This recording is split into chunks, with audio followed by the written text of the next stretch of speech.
대학을 졸업하고 번듯한 직장에 취업했다.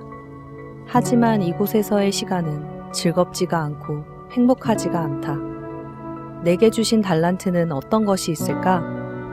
하나님께서 허락하신 이유가 있지 않을까? 두렵지만 새로운 도전을 해보기로 용기를 냈다. 어떠한 앞날도 내 힘으로는 그려지지 않던 그때 작지만 뜨겁게 타오르는 작은 캔들이 보였다. 이렇게 좋은 향기가 나는 제품에 하나님의 말씀을 디자인해 볼 수 있다면 얼마나 의미 있을까? 그 후 하나님께서 작은 공방을 허락해 주셨다. 마치 이렇게 속삭이시는 듯 했다. 딸아, 너에게 허락한 그 달란트로 선한 영향력을 마음껏 전해보렴. 말씀을 보고 제품 연구하기를 반복했다. 마음에 쏙 드는 첫 작품이었다. 프로젝트 J, 예수님을 전하는 프로젝트. 공방 이름에 예수님의 이름을 걸었다. 첫 마음 잃지 않게 하려고. 나 자신을 늘 깨어있게 하려고. 단 한 명에게라도 예수님의 마음이 심겨지길. 삶이 힘들고 어려울 때 제자리에 멈추거나 포기하지 않고 나의 성장을 지켜보시는 주님을 위해 오늘도 나는 도전한다. 오늘도 나는 도전한다. 우리 이다영 자매 본인의 이야기예요. 프로젝트 J라는 그런 공방도 본인이 하고 있고 젊은 날에 새로운 소망을 가지고 당당히 일어서고 있는 우리 귀한 자매입니다. 오늘 부활주일인데 우리 해마다 맞는 부활주일이지만 여러분 오늘 이 아침에 이 부활주일은 정말 내 생애에 처음 만나는 것처럼 여러분 하나님의 영광이 임하고 부활의 생명이 여러분 삶 속에 들어오는 그런 은혜가 있기를 주님 이름으로 축복합니다. 우리가 삶이 어려울 때 그때가 기회고 그때가 새로운 문이 열리는 기회고 그래서 우리가 힘을 내서 새로운 도전을 하는 그런 예배, 오늘 예배를 통해서 제가 바라기는 여러분들이 늘 부활주일마다 뻔한 메시지고 예수님 부활했지 그 얘기겠지 이렇게 생각하기 좀 맞습니다. 여러분 목사가 강단에 설교할 때 모든 설교를 이렇게 한마디로 딱 말하면은 예수 잘 믿으세요 그 말이거든요. 그거를 이렇게 말하고 저렇게 말하는 겁니다. 그런데도 하나님을 사랑하는 사람들, 사모하는 사람들에게는 늘 새로운 것입니다. 여러분 오늘 부활의 영광이 여러분 가운데 있기를 축복합니다. 우리 19세기 가장 유명한 시인이 있다면 롱펠로우라는 사람이랍니다. 롱펠로우, 여러분이 많이 들어보셨잖아요. 이 롱펠로우가 한 세기에 가장 훌륭한 시인이라 그래요. 이분의 시 중에 인생창가라는 시가 있습니다. 시가 아주 길지만 제가 중간에 조금 한번 소개해 볼게요. 이 넓은 세상 싸움터에서 인생의 야영장에서 말 못하고 쫓기는 짐승이 되지 말고 싸움에서 이기는 영웅이 되라. 죽은 과거는 죽은 것으로 묻어버려라. 행동하라. 살아있는 현재에 행동하라. 내 안에 꿋꿋함 그리고 위에는 하나님이 있다. 그리하여 우리 일어나 활동하자. 어떠한 운명에도 굴하지 않고 언제나 성취하고 언제나 추구하며 땀 흘려 일하고 기다리는 법을 배우라. 롱펠로우의 인생 창가예요. 정말 우리 가슴을 뜨겁게 하는 인생의 야영장에서 쫓겨가는 짐승처럼 살지 말자. 싸움에서 이겨서 승리하는 영웅으로 살아보자. 우리의 가슴에는 꿋꿋함이 있고 우리 위에는 하나님이 계신다. 얼마나 우리로 하여금 힘있게 하는 그런 멋있는 시 인생 창가. 근데 이 롱펠로우라는 이 시인이 자기의 시처럼 자기의 삶이 멋있는 삶이었던가? 그렇지 않았답니다. 참 힘겨운 삶을 살았대요. 젊을 때 결혼해서 아내와 함께 살아가는데 그 아내가 시름시름 병을 앓다가 죽었다는 거예요. 세상에 가장 슬픈 것은 사랑하는 사람을 잃어버리는 거잖아요. 근데 그 슬픔을 경험한 거죠. 그래서 그 아픈 마음을 쏟아담다가 또 두 번째 결혼을 했는데 그 아내도 부엌에서 일을 하다가 화상을 입었대요. 아주 깊은 화상을 입고 병원에서 투병하다가 그렇게 또 세상을 떠났답니다. 사랑하는 사람과 이별을 몇 번이나 경험한 이 롱펠로 인생이 망가질 수 있잖아요. 그런데 그는 인생 창가를 노래한 거예요. 세월이 흘러 75세 노인이 되고 이제 그도 황홀이 되고 몸에 점점 힘이 없어질 그때에 그를 아는 사람이 찾아가서 물었습니다. 선생님, 내가 아는 대로 선생님 인생이 그렇게 인생 창가처럼 넉넉한 인생은 아닌 것을 알고 있는데 어떻게 그렇게 꿋꿋하게 인생을 노래하며 살 수 있었습니까? 이렇게 물어보니까 그 롱펠로우가 자기 집 뜰에 심겨있는 그 사과나무를 가리키면서 저기 저 사과나무가 나의 스승입니다. 저 사과나무는 이제는 거의 고목인데 해마다 그 가지에 새싹이 나고 꽃이 피고 열매 맺는 것을 내가 보지요. 그처럼 나도 인생의 고목이 다 됐는데 예수의 생명이 내게 다 공급되기 때문에 고목 같은 내 인생에도 희망의 꽃을 피우고 열매 맺고 그렇게 산답니다. 이것이 인생 창가라는 거예요. 사랑하는 여러분, 오늘 우리 부활주일인데 예수 그리스도의 그 부활로 말미암아 내 인생의 가지에도 진정한 봄이 오고 삭이 나고 꽃이 피는 여러분 그런 역사가 오늘 이 예배 현장에서 일어나기를 주님 이름으로 축복합니다. 얼마든지 가능합니다. 죽었다가 부활한 부활의 능력은 모든 것을 가능케 합니다. 우리 지난 한 주간 동안 고난주간 새벽기도를 여기서 드렸어요. 정말 오랜만에 한 달 만에 새벽기도 했었죠. 그 고난주간 새벽기도인데 그 타이틀을 나의 눈물을 주의 병에 담으소서 제가 그렇게 정했어요.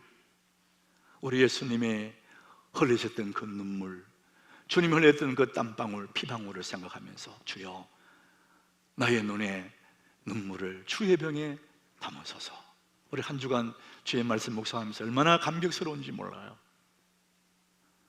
금요일 날 새벽에 본문에 예수님이 십자가에 달려서 엘리 엘리 라마 사박다니 나의 하나님 나의 하나님 어찌하여 나를 버리셨나이까.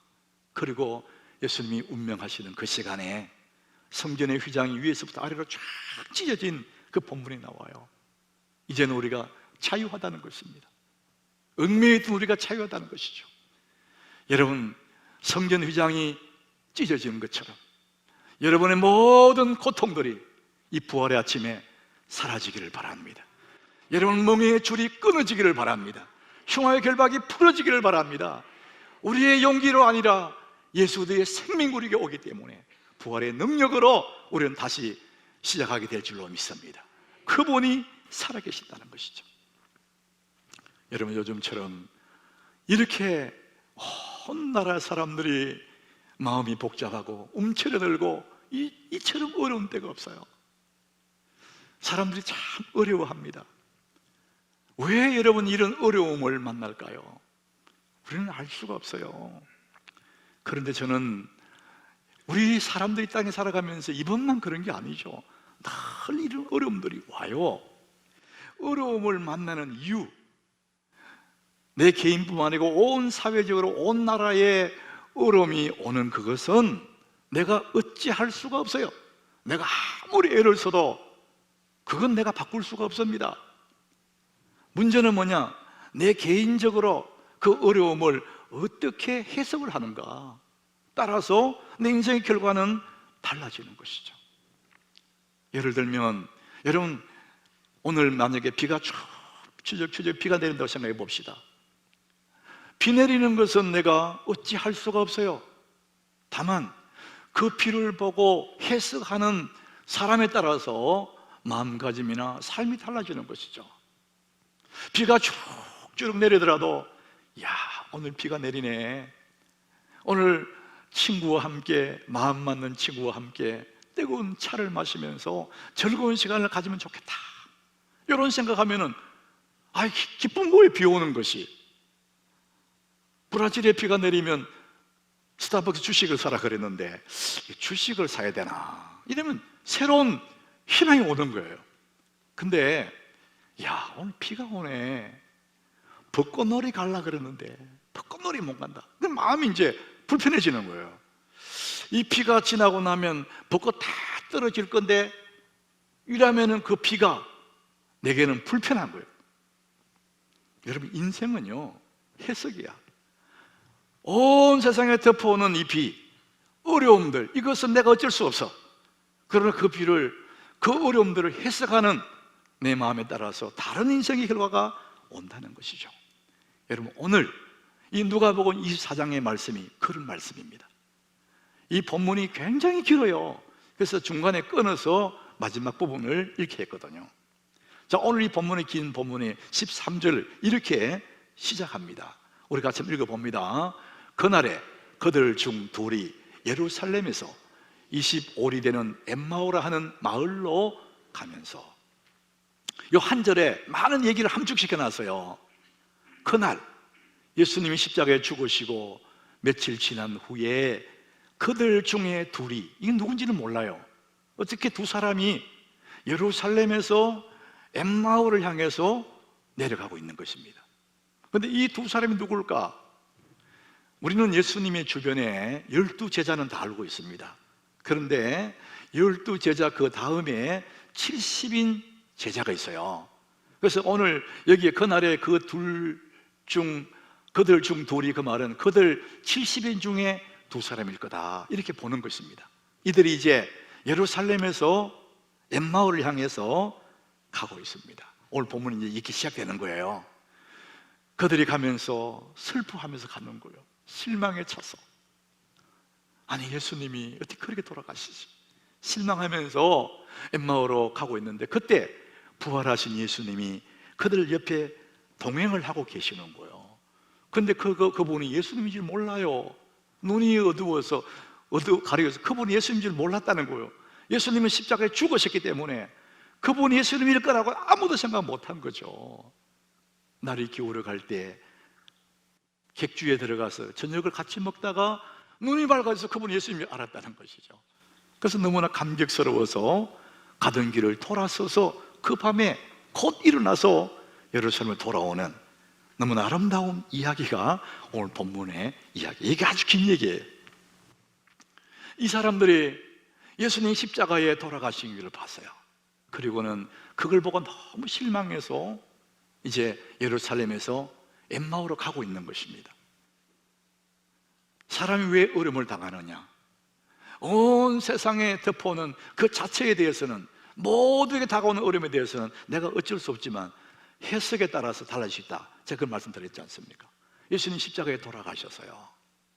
근데 그걸 보고 어떻게 해석했느냐? 여러분 21절 보십시오. 오늘 본문 21절 이렇게 말합니다. 우리는 이 사람이 이스라엘을 속량할 자라고 바랐노라. 예수님이 그들이 따라다니면서 예수님이 하는 그분의 능력을 봤거든요. 바람과 바다를 잠잠케 하고 오병이어로 5,000명을 먹이고 죽은 나사로를 살려내고 소경의 눈을 뜨게 하던, 우와, 저분이 우리나라를 저 로마에서 벗어나게 할 메시아다, 이런 희망을 가지고 따라다녔다는 거예요. 그렇게 바랐다는 거예요. 그런데 그 예수님이 군병들에게 잡혀서 힘없이 끌려가더니 십자가에 올라가셔서 거기서 죽으시는 거예요.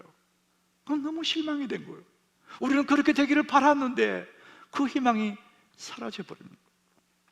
사람들이 어렵다는 이야기는 그 상황을 자기 나름대로 해석해서 실망하는 거예요. 희망이 사라지고 기대가 사라질 때 사람들이 어렵다 이렇게 말합니다. 우리는 이 사람이 이스라엘의 성령제가 되기를 바랬다, 그렇게 된 것을 믿었다는 것이죠. 근데 그 희망이 사라졌어요. 오늘 얘기 앉은 여러분들, 우리가 왜 어렵고 힘들까요? 내가 믿었던 희망이 사라질 때, 내가 바라던 대로 안 될 때, 우리 기대가 무너졌을 때 우리는 어렵다 이렇게 생각하는 거죠. 그리고 오늘 17절에 가보면 이 사람들이, 그 실망한 그 사람들이 나누는 대화 주제도 슬픈 이야기예요. 예수께서 이러시되 너희가 길 가면서 서로 주고받는 이야기가 무엇이냐, 무슨 대화를 하고 있느냐 물으니까 이 사람들이 슬픈 빛을 띠고 머물렀었어요. 희망이 사라졌던 그 이야기, 어떻게 예수님이 돌아가셨지? 우리는 그분이 우리나라를 성령할 자로 바랐는데 그렇게 돌아가셨지. 이분들의 대화도 이제는 슬픈 이야기야. 그러니까 우울해지는 거예요. 실망해서 희망을 잃어버려서 어렵지요. 이제 대화하는 이야기 내용도 모두가 다 슬픈 이야기예요. 그러니까 점점 우울해지고 어려워지는 거예요. 여러분, 사랑하는 연인들 한번 보세요.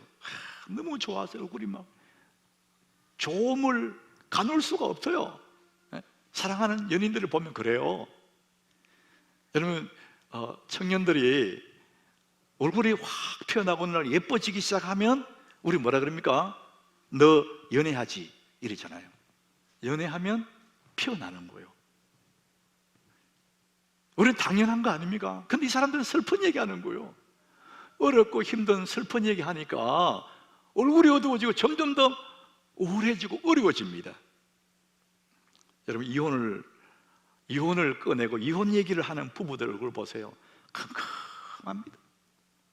실망하고 얘기하는 얘기들이 어두운 이야기, 슬픈 이야기, 답답한 얘기 하다 보니까 점점 어두워지는, 우리가 힘들다고 얘기하는 것은 모두가 다 실망했기 때문에, 그 일에 대해서 잘못 해석했기 때문에, 예수님이 살아계시는데 그걸 모르니까 지금 사람들이 실망을 하고 그 얘기들이 슬프고 그런 것입니다. 이분들이 실망한 이유는 그 상황 그 다음을 모르기 때문에, 십자가에 죽으시려면 그거까지밖에 모르잖아요. 그 다음 얘기를 모르거든요. 현실이라는 그 문제 뒤에 있는 하나님의 큰 그림을 못 보기 때문에 어려운 거예요. 얼마나 많은 사람들이요, 어려움 당할 때 어려움 현실만 생각해요. 그러니까 나는 큰일 났다 이렇게 해석해 버리는 거예요. 그 어려움 이면에 있는 하나님의 큰 손, 하나님의 큰 뜻을 모르기 때문에 그런 거예요. 우리는 가나안 정탐꾼 이야기 너무 잘 알잖아요. 12명 정탐꾼을 가나안 땅에 보내서요, 정탐꾼이 가나안 땅에 가보니까 거기 땅이 너무 좋아요. 그래서 거기에 자라는 곡식이나 나무의 열매들이 막 엄청난 거예요. 그래서 포도 한 송이가 얼마나 큰지 두 사람이 막대기에 끼어서 메고 올 만큼 땅이 좋더라는 거예요. 그게 사실이거든요. 또 그들 가보니까 거기 있는 성들이 얼마나 견고한지, 너무너무 견고하더라. 거기 사는 사람들이 키가 크고 아낙 자손의 후예들 같이, 네피림의 후손 같이 거인들이더라. 거인들. 그들에 비하면 우리 메뚜기 같아. 그거 사실이거든요. 그리고 그 사람들은 철병거래가 철병거, 무기가 철병거야. 그거 다 사실이에요. 현실이니까요. 그대로 보고하니까 이스라엘들이 절망하지 않습니까? 그 사실이니까. 그래서 우리는 못 들어간다는 거예요. 근데 그 사람들은 그렇게 견고한 성읍도 받고 철병거도 받고 아낙 자손들 거인들도 받는 게 사실이에요. 그러나 그들이 못 본 것이 뭡니까? 그 땅이 하나님의 약속의 땅이라는 것을 못 본 거예요. 현실만 본 거예요. 현실. 눈앞에 있는 상황만 보고 그 너머에 있는 하나님의 큰 그림을 못 봤다는 거예요. 얼마나 많은 사람들이 눈앞에 닥친 어려움, 그것 때문에 절망합니까? 사랑하는 여러분, 우리 앞에 어떤 시련이 오고 어려움이 온다 할지라도 그 시련 현실 그 너머에 하나님의 선한 손길, 하나님의 큰 뜻을 바라보시길 바랍니다. 이 사람들은 실망하고 좌절하고 낙심하고 슬픈 기색을 띠는 이유가 뭐냐? 십자가에 죽는 거 그것만 봤거든요. 십자가 너머의 부활의 영광, 하나님의 그 큰 그림을 못 봤단 말이에요. 그러니까 낙심하고 실망하는 것입니다. 우리는 이분이 이 나라를 구속할 자라고 봤는데 그분이 죽으셨다는 거예요. 십자가에 죽으신 그 사실이고 그들이 본 것이 사실 맞아요. 그러나 그 너머에 부활의 영광을 보지 못했어. 하나님 부활의 그 능력을 이들이 알지를 못한 거예요. 그러니까 이들이 슬픈 거예요. 예수님 옆에 와 계셔도 눈이 가려져서, 불신하고 눈이 가려져서 그분이 예수님일 거라고 상상도 못하는 거예요. 오늘 15절 16절에 예수님 동행하는 모습이 나오거든요. 그들이 서로 이야기하며 서로 얘기할 때 예수께서 가까이 이르러 그들과 동행하시나. 그 다음 주에 뭐라 합니까? 그들의 눈이 가려져서 그인 줄 알았지 못해. 불신앙으로 가려진 거예요. 십자가까지에 고정되어 있어. 그 너머를 못 본 거예요. 그들이 절망할 이유가 사실은 없는데, 그들이 희망은 안 죽었는데 그들이 본 것만 생각하는 거예요. 십자가 너머를 모르니까 좌절하는 거예요. 하나님의 약속, 하나님의 깊은 뜻, 하나님의 큰 손을 못 보기 때문에 절망합니다. 사랑하는 여러분, 우리 예수님은 살아나셨습니다. 죽으시고 부활하셨습니다. 우리 인생이 끝난 줄 알았는데, 십자가 죽는 걸로 이들은 끝난 줄 알았는데 끝난 게 아니에요. 예수님이 살아나셨다는 것입니다. 여러분, 부활이 뭡니까? 죽었다가 살아난 거 아닙니까? 세상의 어떤 명의가 죽은 자를 살립니까? 세상의 어떤 명약이 죽은 자를 살립니까? 우리 구주 예수 그리스도는 죽었다가 살아나셨습니다. 그 예수의 생명이, 부활의 능력이 나에게 있는 것입니다. 여러분, 죽음을 이겼다면 뭘 못 이기겠습니까? 죽음 이긴 자가 뭘 못 이기겠냐 이거죠. 그 예수의 생명이 나한테 있는 것입니다. 그래서 마가복음 9장 23절에 예수님이 이렇게 말씀하십니다. 예수께서 이르시되 할 수 있거든이 무슨 말이냐? 따라합시다. 믿는 자에게는 능히 하지 못할 일이 없느니라. 여러분, 부활의 그 능력을 믿는 자들에게는 능히 하지 못할 일이 없느니라. 여러분, 모든 것을 할 수 있음을 믿으시기를 바랍니다. 나는 부족하지만 부활하신 그분이 나와 함께 하시기 때문에 나는 모든 것을 할 수 있느니라. 그 예수님이 살아계시지 않습니까? 예수님이 그들과 함께 했지만 그들이 알아보지를 못했어요. 그래 엠마오 길을 가다가 그 슬픈 기색을 띠고 가고 있는데 예수님도 곁에 계시지만 알아보지를 못해요. 하루 해가 뉘어 넘어갑니다. 석양이 되고 저녁이 되고 땅거미같이 더우는 거죠. 이제는 더 이상 길을 갈 수 없으니까 주막집에 객주에 들어가요. 이 두 나그네가 그 예수님을 강군에서 모시고 주막집에 들어가. 오늘 여기서 하룻밤 유하고 내일 갑시다. 그 객주집에 들어가서 저녁 밥을 먹는데 식탁을 놓고 밥을 먹으려는데 그 나그네 예수님이 축사를 하세요. 이게 감사의 기도했다 그 말이죠. 축사를 하시고 떡을 떼어주는데 그 떡을 받는 순간 눈이 밝아진 거예요. 그리고 그분 예수님이네. 떡을 떼어주는 그 순간에 예수님을 알아본 거예요. 우리 성찬예식이 생각나죠. 예수님이 떡을 떼어주시며 가라서 이것을 받아 먹어라. 이것은 내 몸이다. 이것을 받아 먹으라. 이것은 내 피다. 그 떡을 먹고 잔을 마시는 순간에 눈이 밝아진 거죠. 예수님이네 하는 순간 예수님이 사라진 거예요. 그래서 사람들이 그 극적인 상황을 보면서 자기들끼리 얘기하는 거예요. 32절에 그들이 서로 말하되, 두 사람이 너무 감격해서 얘기하는 거예요. 야, 우리 길에서 그분이 성경을 풀어주실 때 우리 가슴이, 우리 마음이 막 뜨겁지 않더냐. 와, 그분이었구나. 자, 그러면서 33절 우리 다 같이 읽습니다. 곧 그때로 일어나 예루살렘으로 돌아가 보니 자고까지 곧 그때로 일어났어요. 예수님이구나 아는 그 순간에 가슴이 뜨거운 그때, 밤에 이제 길을 못 가는데 곧 그 시로 그때로 일어나서 어디로 갔습니까? 예루살렘으로 갔습니다. 예루살렘으로부터 지금 내려오고 있거든요. 엠마오로 가기 위해서. 근데 가던 길에서 돌아섰습니다. 예루살렘으로 다시 올라가는 거예요. 다시 말하면은 초심으로 돌아간 겁니다.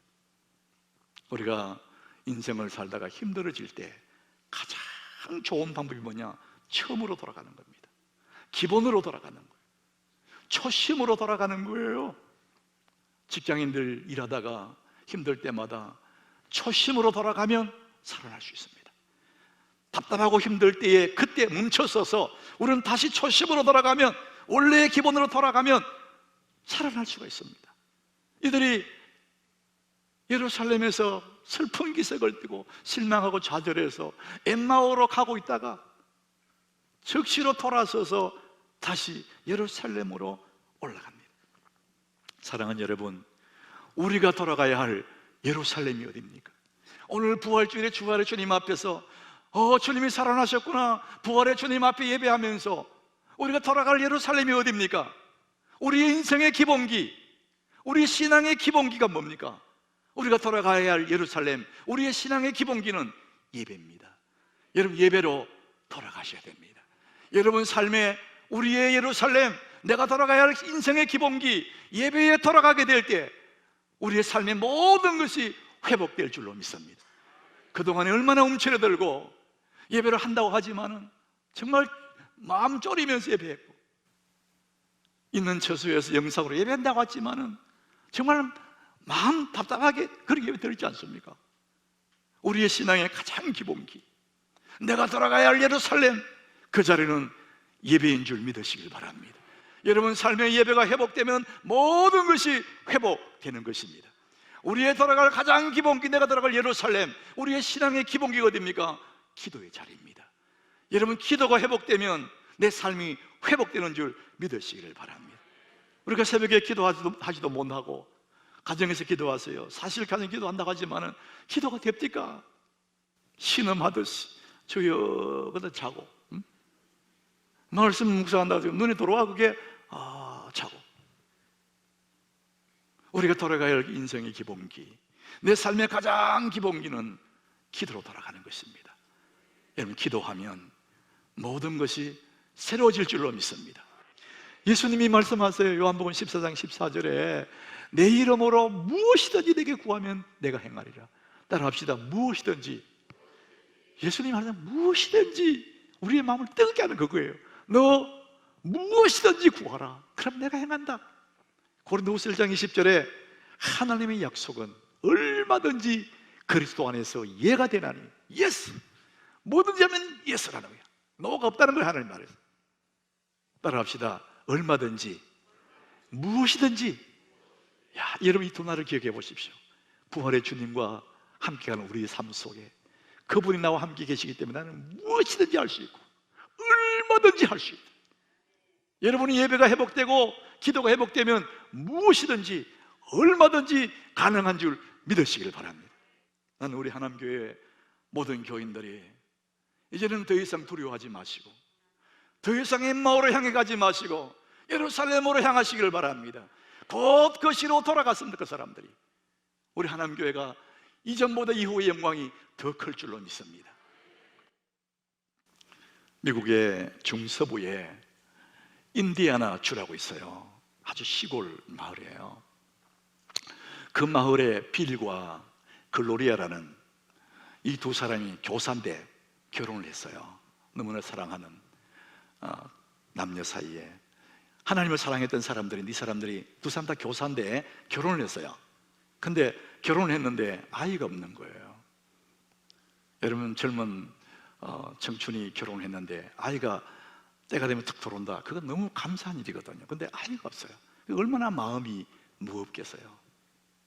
서로 말도 잘 못하고 눈치만 보고. 그러던 어느 날 이 빌의 아버지를 차에 모시고 자기의 사무실에 주차장에 내려서, 아버지가 내려서 걸어갔다가 주차장 한쪽 구석에 아스팔트 사이 틈이 벌어진 그 틈에서 푸른 삭이 올라오는 걸 보면서 그 아버지가 하시는 말씀이 저 파란풀을 봐라, 파란풀이 올라오네. 그때 빌과 글로리아가 함께 말하면, 아버님, 봄이 오는군요. 파란 풀을 보면서 봄이 오는군요. 봄이 오니까 파란 풀이 올라오잖아요. 그렇게 무심코 봄이 오는군요, 파란 사람을 이렇게 말했는데, 그때 아내 글로리아가 자신도 모르게 마음에 있는 그 슬픔들이, 마음에 막 짓누리는 아픔들이 순식간에 확 사라지면서 하나님의 임재를 경험한 거예요. 봄이 오는 새 생명을 보면서 하나님의 부활의 임재, 하나님의 능력이 임재하는 것을 경험, 너무나 감격스러워서 그 글로리아가 가사를 쓴 거예요. 그게 뭐냐 하면은 살아계신 주입니다. 주 하나님, 독생자 예수, 날 위하여 오셨네. 내 모든 죄 사하시고 죽음에서 부활하신 나의 구세주, 살아계신 주. 우리 온 나라들이 얼마나 이 찬양을 좋아하고 많이 불렀습니까? 그 원래 찬양 제목이, 왜냐하면 그분이 살아나시기 때문에, 이런 뜻이에요. Because He lives. 그가 살아나셨다는 거예요. 왜냐하면 그분이 살아나시기 때문에 봄이 오고, 새싹이 올라오는 것은 그분이 살아나시기 때문에, 그 새싹을 보며 가슴에 감격을 누리면서 살아계신 주님을 노래했습니다. 얼마 있지 않아서 그 글로리아 몸에 하나님의 은혜로 아이를 못 낳았던 그 몸에 새 생명이 와서 정말 아들을 낳는 그 아름다운 스토리가 오늘 마지막으로 찬양할 텐데, 살아계신 주, 그 찬양 속에 있는 이야기예요. 여러분, 부활의 능력으로 우리 인생의 봄이 오는 줄로 믿습니다. 아무리 어려워도 그분이 살아계시기에, 예수님이 살아계시기에 우리에게는 희망이 오는 줄로 믿습니다. 부활의 주님이 나와 함께 하시면 내 모든 아픔들, 내 모든 서러움들, 내 모든 고통들이 다 떠나게 될 줄로 믿습니다. 부활의 능력으로 여러분의 마음속에 모든 악함들이, 눌림들이 떠나기를 축복합니다. 흉의 결박이 끊어지고 멍에의 줄이 끊어지는 역사가 일어날 줄로 믿습니다. 부활의 능력으로 이 어려움 중에서도 새로운 도전을 하는 여러분 되시기를 주님 이름으로 축복합니다.